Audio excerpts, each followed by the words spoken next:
Mwaramutse abaagala abalungi ab'ekumi okusenga face to face sex mbaaniriza ku channel yaffe ate ne mbaaniriza mu vidiyo yaffe y'olunaku lwaleero.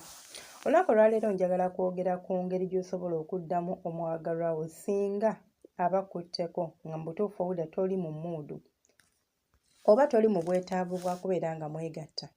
Ebiseera ebisinga abaagalana oba abafumbo bafuna obuzibu mu nsonga ezo.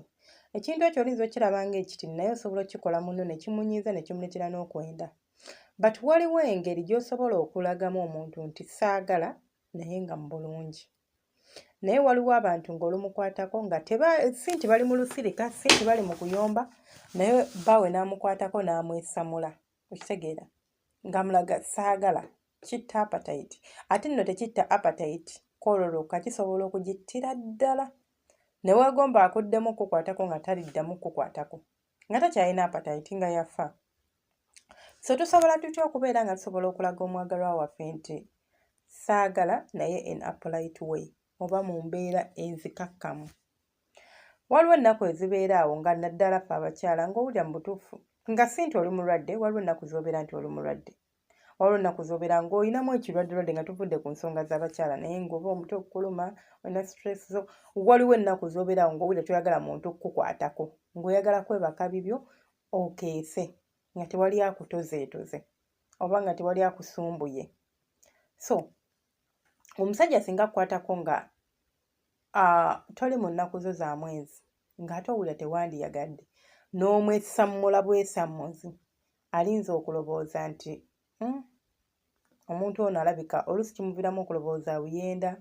Kuba waliwo abantu be mbadde njogerako nabo ennaku ez'emabega ng'omwami akomplayininga ngamba mukyala nkimanyi ajja kuyiza audio eno naye nabagamba nti sometimes nkola audio si kwanja bye tuba tusharinze.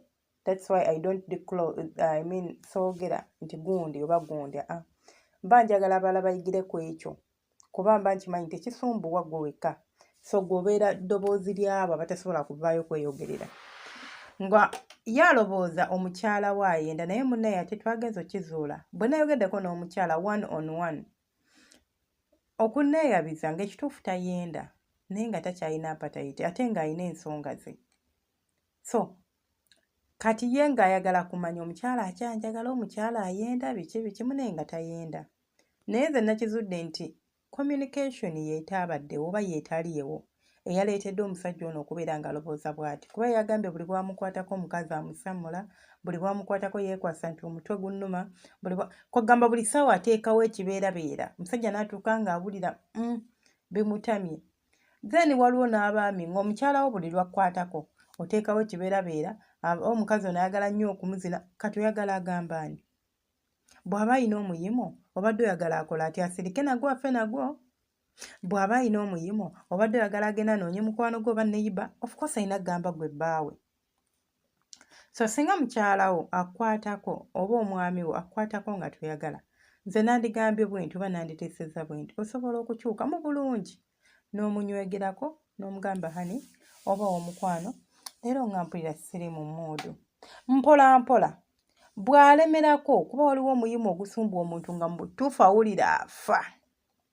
Okusinziira ku ngeri gye mba mwogeddemu nga tomwesammudde osobola okukkiriziganya ne mukola akantu akangungu. Waliwo obusitayiro bwe tusobola okukozesa nga tezeetaaga maanyi nga you just let down oli n'akola kyakola n'amaliriza n'akkakkana ekimuwujja. Okitegeera? Nga temwekooyezza nga eri so comfortable ate nga nawe tekkoseza unless ng'olina ekizibu wansi. Naye oba ng'oli okay nga just toli mu muudu tekyandibadde kya buvunaanyizibwa kubeera nga munno omusamula busamuzi. Nze ndowooza okwogera kye kisinga obukulu and in a very calm and in a loving manner. N'okyuka gwe njagala nkubulire singa omuntu akukwatako n'omusamula n'omala ne bamukwatako ye n'agamba sweetheart ekituufu kiri nti leero mpulira nga siri mu muudu ya nsonga zino. In a very calm way ate ng'asoose nakunywegerako kwagamba olaba embeera eriwo n'oli naye asobola okugamba tewali buzibu twebake ate n'atanyiiga as long as tokifuula kya lutentezi. Bw'oba omanyi olina ekizibu nga kiri kiwanvu nga kya lubeerera si kya lubeerera naye nga kigenda kulastinga ebbanga ng'olina okwewala omwami wo okumala ennaku nga 2 3 mwezi myezi 2 awo nkusabira nti instead of okumukuba omugongo tuula naye wansi mwogere omugambe omwami wange omulungi in a very calm way nina ensonga gye njagala okwogerako naawe mutuule mu kisenge kyammwe era mwogere ku nsonga zammwe omugambe ensonga zo nti olw'ensonga bweti ne bweti ate alina okuba nga erimu eggumba nga naye agiwuliriza tetugenda kusobola kwegatta emyezi 2 oba 3 omusajja asobola ogigumiikiriza abasajja omusajja nga si mwenzi bakuuma obwesigwa bwabwe waliwo abasajja mukazi we amulekawo n'agenda ku kyeyo n'amusanga nga mu butuufu tatagadde nga tayenze yadde n'okubikkula sikaati yadde n'okulingizaako bw'ati wansi wa sikaati y'omukazi nga waali alinda mukyala we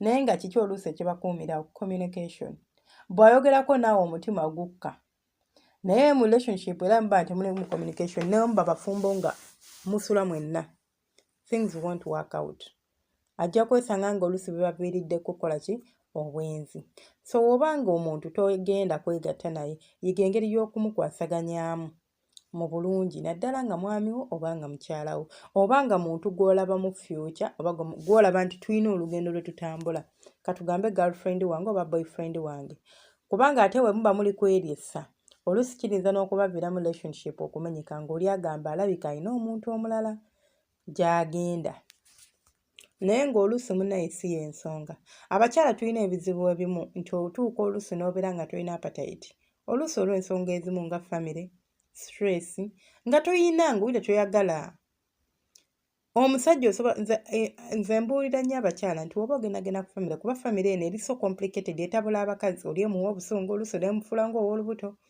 kyandibadde kya buvunaanyizibwa n'ogenda n'omwami wo ate nammwe abaami bw'oba mukyala we alina ekintu kyagenda okukola nga family planning yonna gyagenda okugendako kyandibadde kya buvunaanyizibwa ne mugenda naye counseling eyo ne mumutulamu babiri ne kikuwa engeri y'okukwasaganyaamu mukyala wo abakyala abamu bafuna embuto n'ataddamu kwagala musajja mukwatako naye omusajja waaba yagenda n'afuna counseling tagenda kaluubirizibwa na kulowooza bino na biri n'amaka go gagenda kubeera nga gateredde entende tegagenda kubeera mu kutataagana naye bw'oba tewabuulirirwa nga tolina ky'omanyi era ogenda kubeerawo nga muli mu kuyomba kino na kino toyagala kukwatako kuba wafuna olubuto simanye sirwange simanye biki naye ng'oluusi hormones ze zaakyuka ate omukyala w'olubuto alinza obutabeera mukkakkamu kunnyonnyola nga bwe nkugambye nti oli agenda nti beera mukkakkamu oyogere n'omuntu wo so awo mbasabira muweeyo nnyo obudde ate mubeere bavunaanyizibwa eri abaagalwa bammwe bw'abanga ali lubuto kyandibadde kyabunaanyizibwa n'ogenda mu antenato naye bw'abanga ali lubuto kyandibadde kyabunaanyizibwa n'onoonya abantu abakulu abakusinga ku myaka abaali bayiseeko mu mbeera ezo ne bakunnyonnyola osanga omwami ng'alina abaana 4 oba 5 naye nga still tasobola kutegeera nti olubuto lutabula omukazi nga tasobola kutegeera nti omukazi bw'azaala akyuka